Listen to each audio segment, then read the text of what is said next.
Welcome to the GMAT Strategy Podcast. You're here because you believe there's a better way to study for the GMAT, and so do we.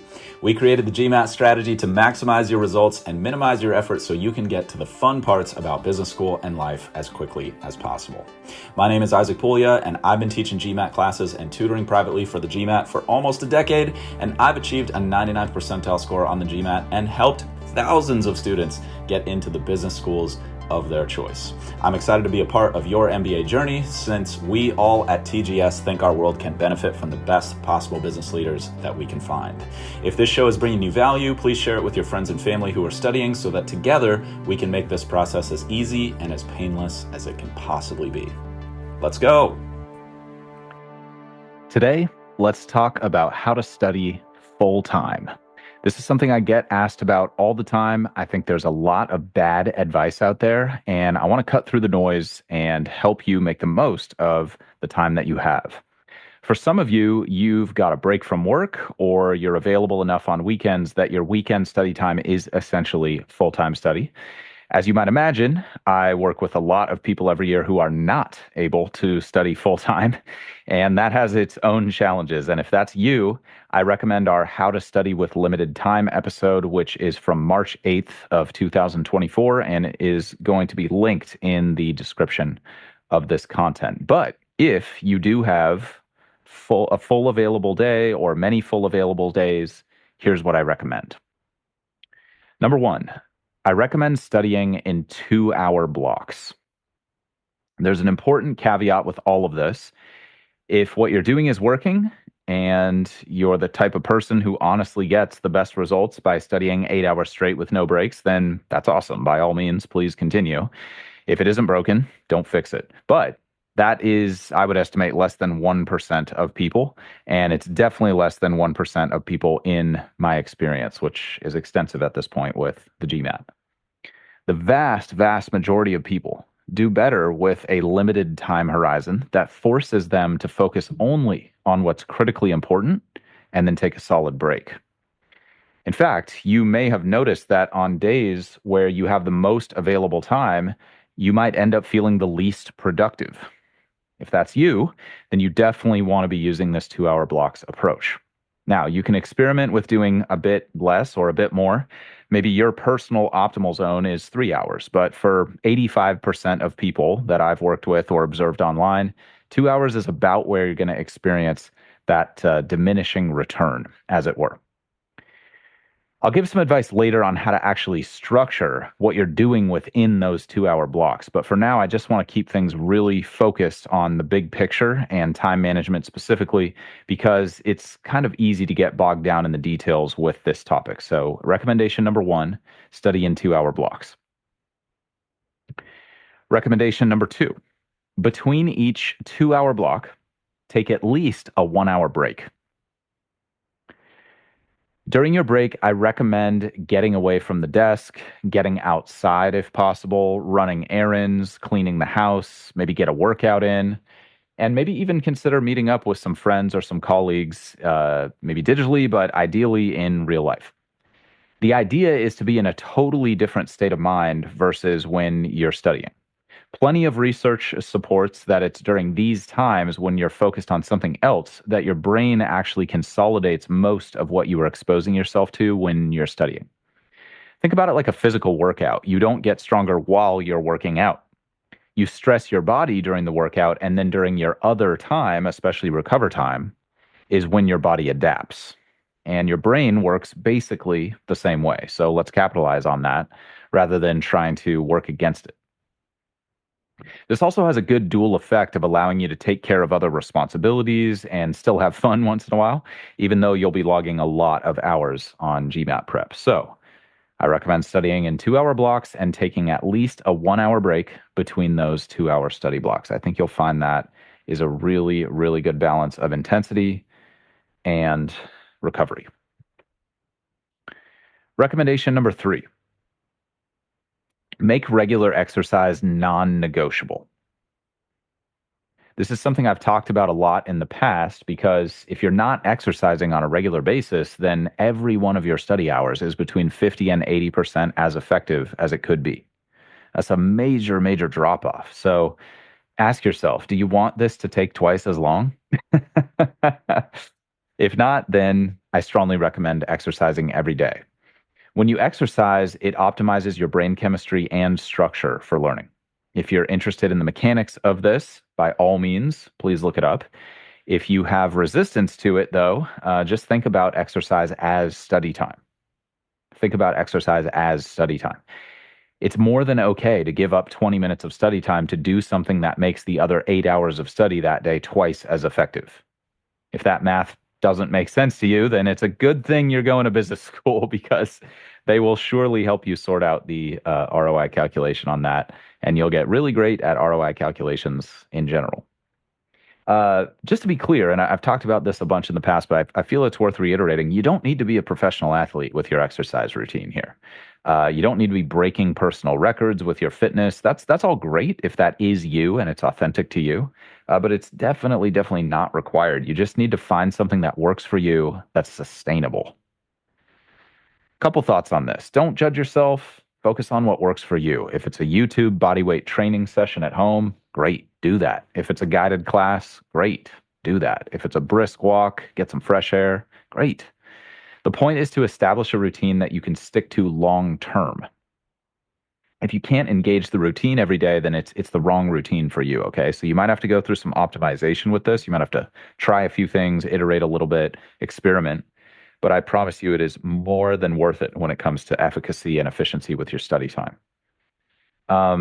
Also, side note, you don't need to do the same activity every single day. Maybe you take a class Monday, Wednesday, and Friday, and then you work out at home Tuesday, Thursday, Saturday, and Sunday. Something like that could make sense. Or maybe you meet up with a friend for a hike on Saturdays or on Sundays, something like that.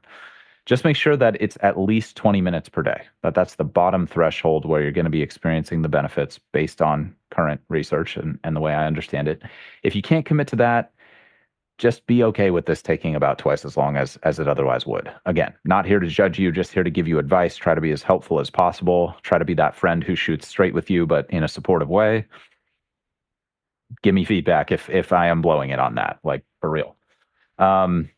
If you want or need help with constructing an exercise routine, a web search can be helpful, or this is a great place to use some generative AI assistants or chatbots to help you make a sustainable plan.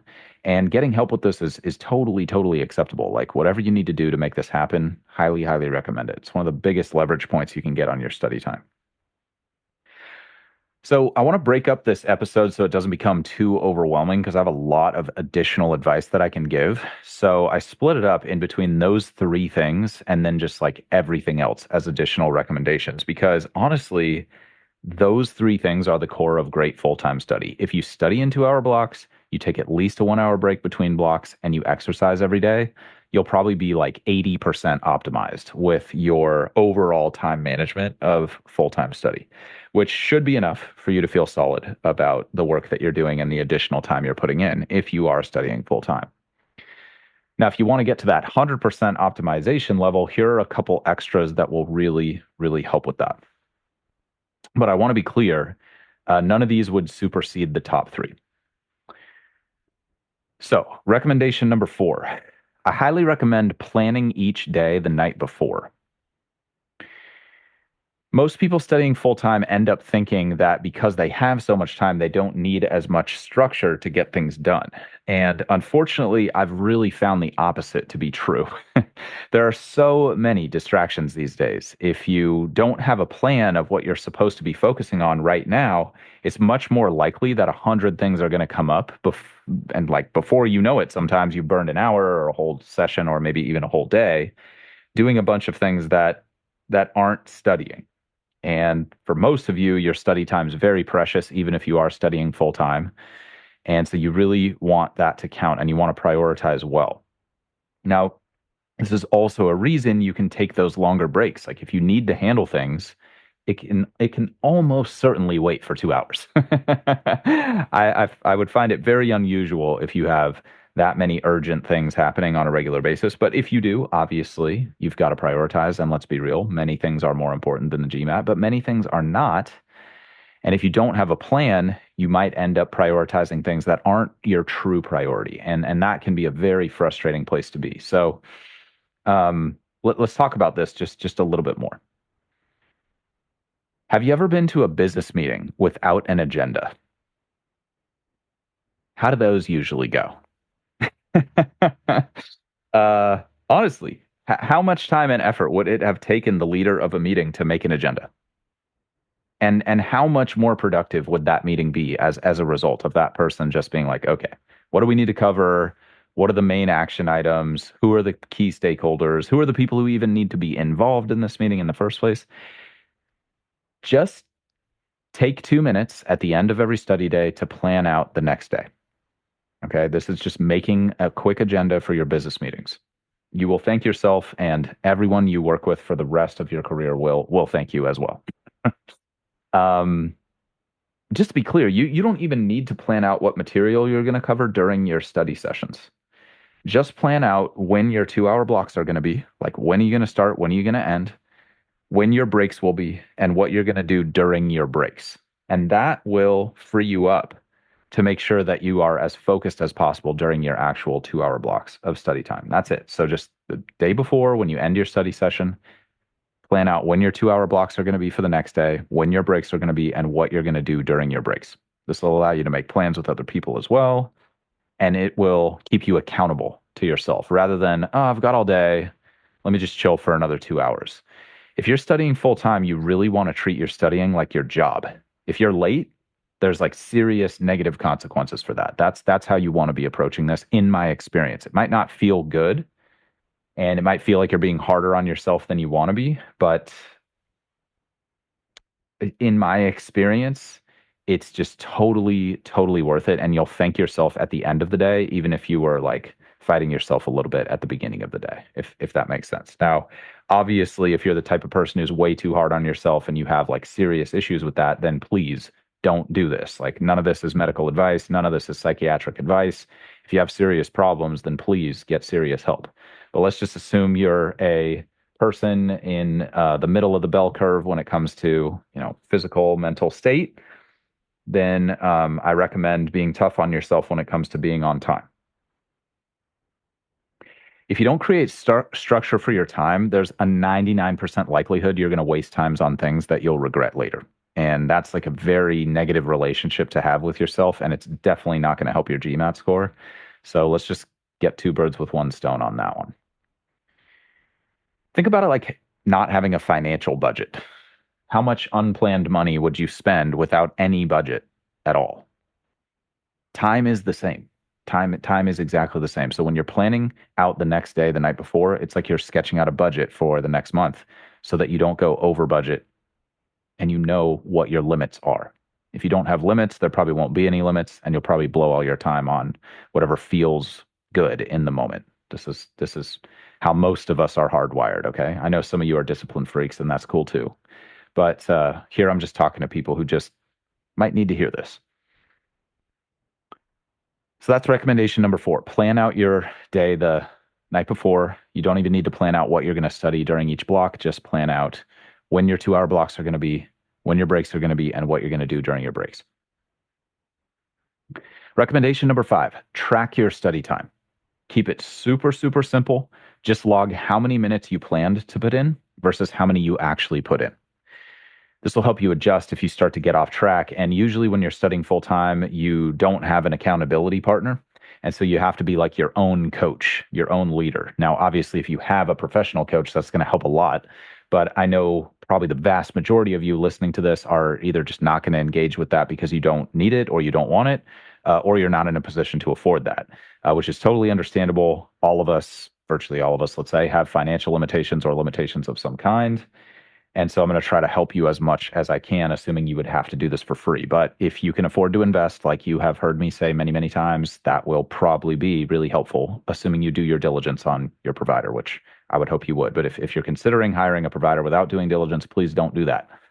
Please do not do that. You're making an investment, do diligence on your investment. So back to tracking study time. Again, just log how many minutes you plan to put in, how many minutes you actually put in. That's it. It's really easy to round up time spent on things that are difficult, and I recommend you keep a track of exactly what you did and how much time you invested in each task. And that way, if you start to drift, which can happen, then you'll be able to course correct much more quickly than you otherwise would if you weren't tracking. Like you don't want to get 3 days down the line and realize you've been drifting for 3 days. But that's going to cost you many, many, many precious hours. If you're drifting, you want to know later that day, if that makes sense. Like, okay, I got to get back on top of this. All right. Promise. That'll really, really help out. Again, just coming back to being the right amount of hard on yourself. I've talked about this in the past, but like you want to be that friend who's like never gonna BS you and who's never gonna let you off the hook or never gonna let you like BS yourself. Many of you probably have that friend. You might have to become that friend for yourself in these situations.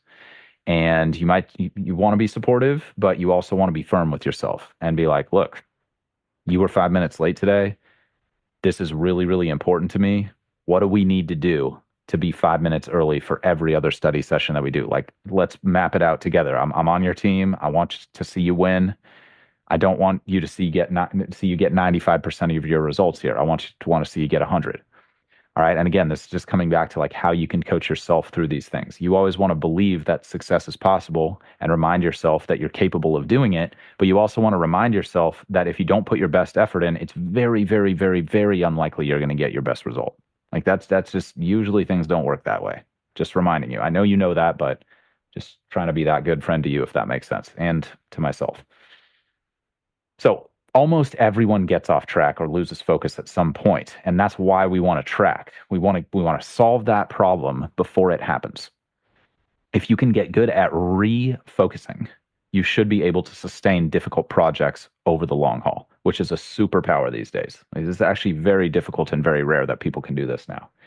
Many people have not developed this skill, and I just want to remind you, it is a skill. It's like whether you are born with it or not is irrelevant. If you work on it, you'll improve at it. Like that is a very simple mathematical equation there. If you work on sustaining difficult things over long periods, you will get better at sustaining difficult things over long periods.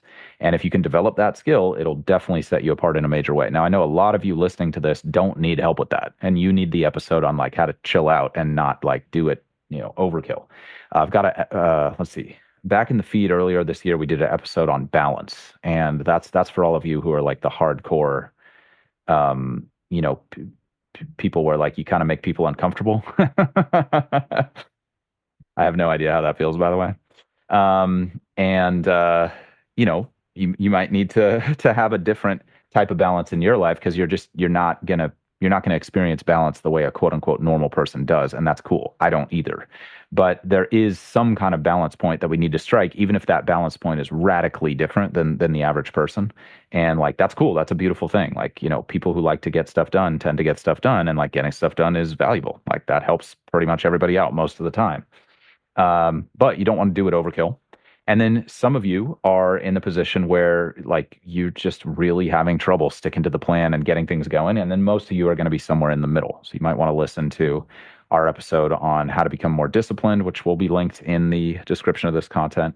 And you also might want to listen to an episode called How to Score High Consistently, which is really an episode about how to just become more consistent in general. So if that's you and you need help with that or want help with that, those are there for you. If you're got it turned up to 11.9 100% of the time and you're overcooking everybody around you and yourself, then you might enjoy the balance episode. Okay. So sorry if I drifted off topic there. I guess that's very topical. So staying focused, in my experience and my opinion, is really just about being good at refocusing. Like the attention and the focus and the motivation is going to drift at some point. And if you can build the skill of redialing that in quickly, then from the outside, it appears that you never drift. And you'll get the kind of results that people who are focused for long periods of time on hard things get, which I got to say have been good in my experience. Let's just put it that way. So just track what you planned, track what you actually did. That'll really help you see when you're falling short and when you're actually keeping your commitments with yourself, which also is a really, really beautiful thing. That's recommendation number 5. Track your study time. Recommendation number 6 is a repeat recommendation of some things I've made in the past, which is to track your sleep, diet, and exercise. Again, this is just bonus material. You don't have to do any of this if you're studying full time, as long as you hit the 2 hours on, at least 1 hour off, and you make exercise non-negotiable, those top three, you'll be good. But if you want this kind of like next level of performance, then track your sleep, diet, and exercise. Just have a record of what you did that day, how many minutes you spent on it. Keep it super simple. If you want to track in a more advanced way with some really cool tech, by all means, that's great too, but you don't have to do that. If you track these things, they will steadily improve over time. If you want to be at 100% of your capacity, getting the best sleep, diet, and exercise that you possibly can every day is going to be essential. Again, you don't need to be a pro athlete here. You definitely don't need perfection. You don't want to become like overly focused on it and neurotic about it. You just want to focus on what works for you, and you want to keep improving over time. And because I've just talked about this so much in past episodes, I'm just going to move on. Recommendation number 7, and I think where I'm going to just leave this for now, is don't delete your social life. I know that is super like appealing of an idea for some of you, and I really don't recommend doing that. For others of you, you're like, oh, sweet relief. I don't have to like give up talking to other humans for just a study full time. But just here's my advice on this. Do something social at least once a week. I recommend making some plans on like a Friday night or Saturday or Sunday night, something like that. You can absolutely still get in 4 2-hour blocks with at least an hour break between them before 7 p.m., which leaves you plenty of time to go do other things with other humans in the evening. If you start earlier, obviously you can end earlier. You don't have to do that. I'm just saying that would be like quote unquote typical full-time hours. And of course, you're welcome to do more if you want to do 5 2-hour blocks or 6 2-hour blocks. Like people are doing it. I'm just saying it's been done before. You don't have to do that. It's really just about how fast you want this to happen. But even if you're doing that 6 days out of the week, please just block out one time once a week to just talk to some other humans and hang out. Okay. The more high quality social time you get in, the easier it'll be to sustain your full time study. Now, if you're introverted, that's cool. Just do something once per week. Keep it minimal, but I wouldn't recommend just isolating yourself completely.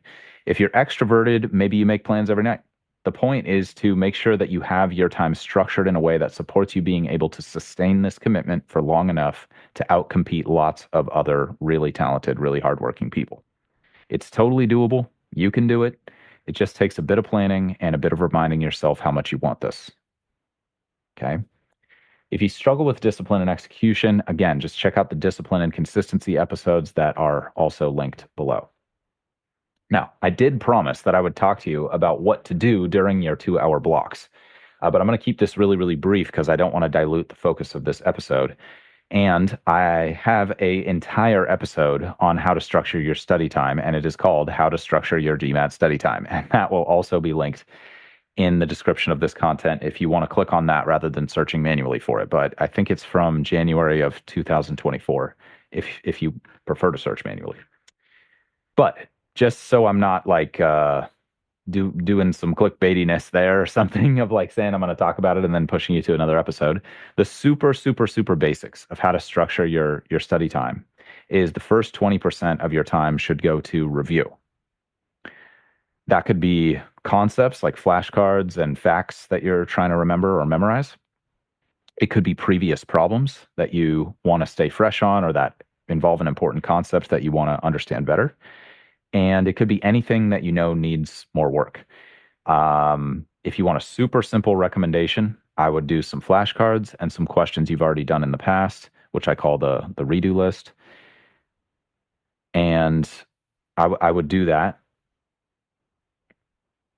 for that first 20% of each study session. And then the next 80% should be new material. And if you want a super, super simple structure, just do that. If you want something super in depth, that's a lot more specific, then check out that episode called How to Structure Your GMAT Study Time. And I'll go long on that. If you have questions about this, if you're not sure how this applies to your specific situation, then feel free to touch base with us anytime. You can find us at the GMAT Strategy on current social channels, or you can email us contact@thegmatstrategy.com, contact@thegmatstrategy.com. As always, my greatest hope is that this material will make your studies as easy and as painless as they can possibly be. If you want more tips and strategies for optimizing your performance on the exam, please head to our website, thegmatstrategy.com, which is linked in the description of this content, and check out our free video on how you can reach your dream GMAT score in half the normal time. I know that might sound crazy, but it's totally achievable if you follow the advice that is in that video. I do want to be clear, if I give you advice and you don't take it, I will not take responsibility for those results. In the meantime, this is a regular show, so please subscribe and please stay positive and stay consistent with your studies. I'll talk to you all soon.